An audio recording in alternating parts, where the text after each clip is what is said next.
예, 청결한 마음을 위한 렉시오 디비나 25번째 시간입니다. 화면 공유하겠습니다. 제가 지난 시간까지 1세기부터 11세기까지 렉시오 디비나가 어떻게 발전되어 왔는지 이야기를 함께 나누었고요. 또 함께 보았고요. 오늘은 12세기부터 이제 시작이 됩니다. 12세기에 접어들면서 유럽은 시대적 상황에 놓여 있게 됩니다. 큰 변화를 겪게 되는 겁니다. 어떤 변화냐면 12세기가 되면 인구가 이제 점점 증가가 됩니다. 인구가 증가되면 어떤 문제가 생길까요? 먹고 사는 문제가 생기지 않겠습니까? 그러다 보니 나라와 나라, 유럽과 유럽 사이에 무역이 이제 활성화가 증대가 됩니다. 내가 가지고 있었던 걸 팔고 또 내가 필요한 걸 타인에게 사고 이 무역이 점점 확대되어 갑니다. 무역이 확대되면 자연스럽게 무역을 위해서 뭐가 필요합니까? 화폐가 필요합니다. 그래서 화폐 사용이 증가가 됩니다. 화폐 사용과 무역이 확대가 되고 그러다 보니까 자연스럽게 무역을 잘 하시는 사람은 재산이 증가가 되고 또 무역을 못하는 사람들은 재산을 가질 수가 없게 됩니다. 그러니까 자연스럽게 빈부의 격차가 심해집니다. 빈부 격차가 심해지다 보니 가진 자와 못 가진 자가 되고 가진 자는 더 많은 무역을 하기 위해 노예들을 종들을 부리게 됩니다. 재산이 없는 사람들은 결국 종이 되어서 먹고 사는 문제를 돈을 벌어야 되기 때문에 가진 자들의 밑으로 들어가게 됩니다. 이것이 굉장히 심해져서 이 당시 12세기에 윤리적인 문제가 야기가 됩니다. 가진 자들은 더 교만해지고 더 가지려고 하고 고리대금, 돈을 빌려주게 되고 이러다 보니 12세기에 이 교만과 탐욕과 고리대금이 큰 죄악으로 간주가 되었습니다. 11세기까지 성경 말씀을 묵상하면서 자라온 또 이어온 이 기독교인들조차도 이 시대의 흐름에 편승되어 가는 경우도 있고 아니다. 이렇게 가면 아니다. 이건 하나님의 말씀과 어긋난다. 그럼 우리는 새로운 길을 찾아야 되겠다. 그래서 많은 기독교인들이 새로운 길을 찾기 시작했습니다. 그 길이 어떤 길이겠습니까? 한번 생각해 보십시오.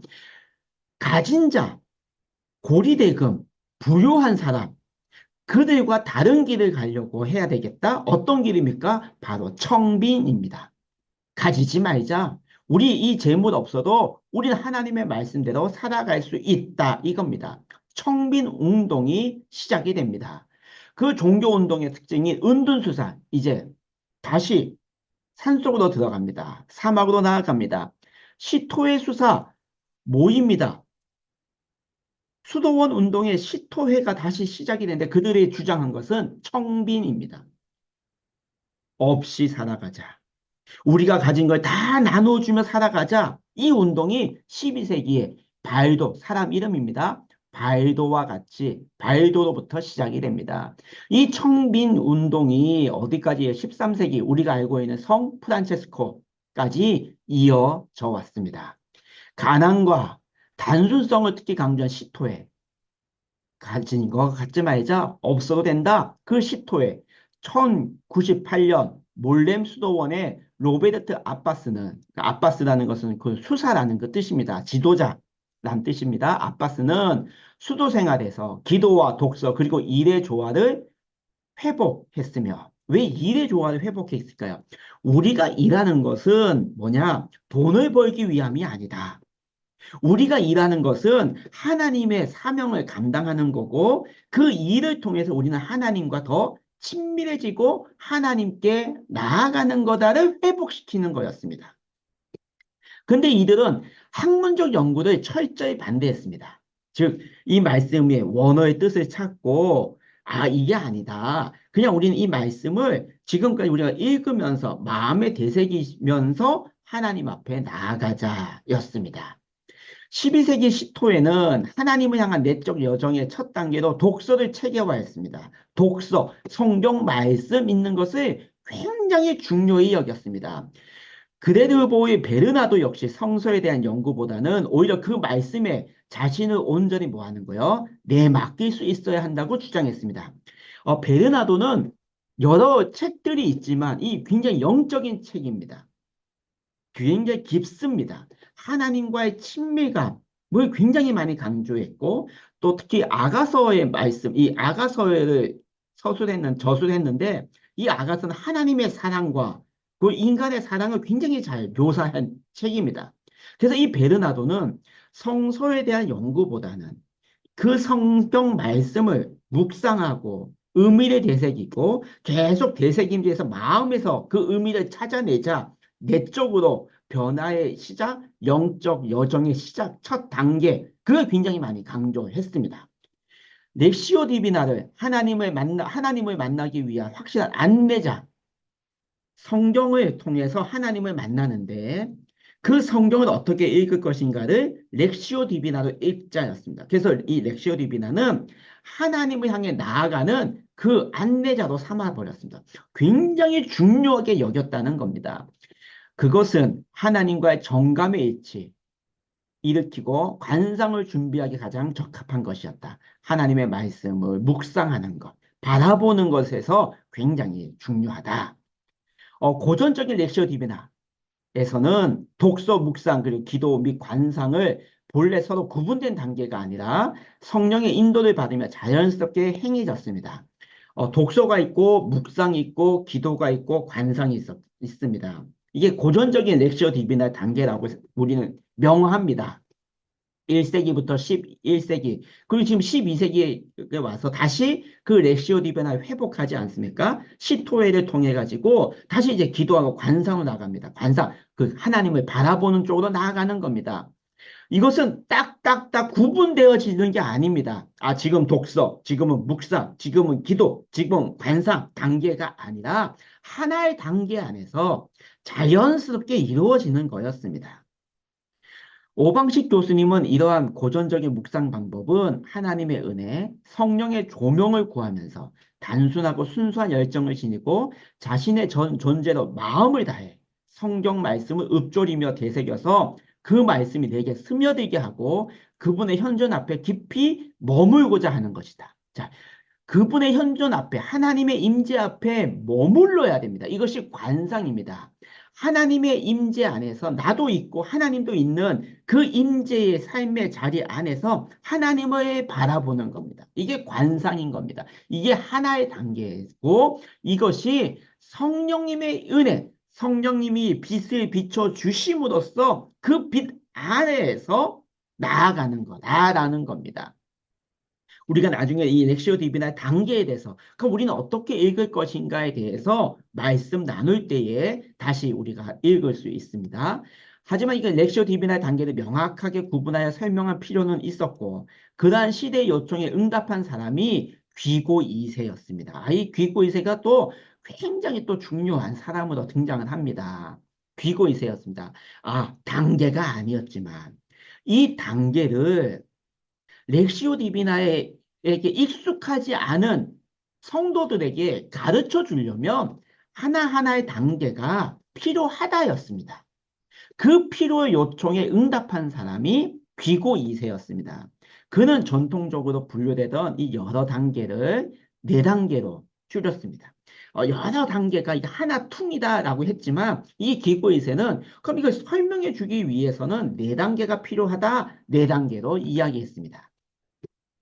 12세기에 이 시토에가 학문적 연구를 철저히 반대했다고 하지 않았습니까? 이 12세기에는 철학이 굉장히 많이 발전되는 사람의 이성이 굉장히 활발하게 학문적 연구가 이루어지는 시기입니다. 그 시기의 대표적인 철학 사상 학파가 스콜라입니다. 스콜라 학파입니다. 아마 들어보셨을 겁니다. 스콜라 철학. 인간의 이성을 굉장히 중요시 여긴. 그래서 이 성경 말씀을 연구하게 됩니다. 인간의 이성으로 접근하게 되는 겁니다. 그래서 시토에는 그 학문적 연구를 반대한다. 철저히 반대한다. 하지 않았습니까? 스콜라 철학처럼 이 성경을 학문적으로 막 쪼개서 연구하는 걸 반대한다. 이거였습니다. 스콜라 철학은 학문적이었으니까 분석적인 토론 역시 텍스트 쓰기, 읽기, 주의를 통해 날카롭게 다듬어진 정신 작업, 그렇죠. 이성적인 작업입니다. 굉장히 철저하게 분석하는 겁니다. 이 스콜라 전통입니다. 쓰기는 지식의 개체로부터 지식의 주체를 분리해내므로써 점점 더 분절적인 내면의 활동을 가능하게 한다. 쓰는 겁니다. 자기 자신이 이걸 쓰면서 이 지식의 주체가 내가 알아야 된다.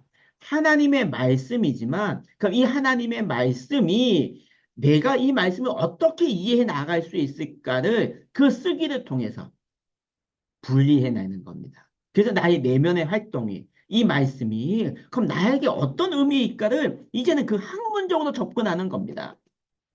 즉 자신과 전적으로 구분되는 외부의 개체적 세계에 대해서뿐만 아니라 개체적 세계에 대응하는 자기 내면의 세계에 대해서 이제 마음이 열리게 되는 겁니다. 스콜라 철학이 스콜라 학파도 하나님의 말씀을 학문적으로 연구하지만 이성에서 멈추지 아니하고 그들 또한 이성을 통해서 이성의 깨달음을 통해서 마음을 열게 하기 위함이었다라는 겁니다. 우리는 스콜라 철학을 이건 이성이야라고 딱 구분은 짓지만 아닙니다. 그 이성을 통해서 보다 더 확실하게 하나님의 말씀으로 나아가자는 시토에서 얘기했던 그 학문적인 읽음, 성경 말씀의 읽음은 학문적인 연구보다는 그 말씀을 읽음으로써 내 마음에 와닿았던 것들을 찾아가는 거였고, 스콜라 철학의 학문적인 연구로 하나님의 말씀을 읽는 것은 쪼개면서 하나님의 말씀을 인간의 이성과 인간이 배운 학문으로 하나하나 정확하게 이 의미가 무엇이다라는 것을 깨닫고 배우고 그걸로 내 마음의 변화를 일으키자입니다. 아시겠죠? 다른 게 아닙니다. 똑같이 마음의 변화를 이루어 나아가는 겁니다.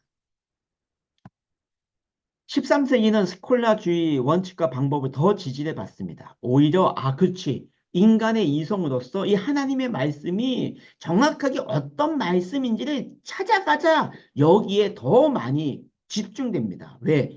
스콜라 철학이 왕성하게 활발하게 이루어졌던 시기였기 때문입니다.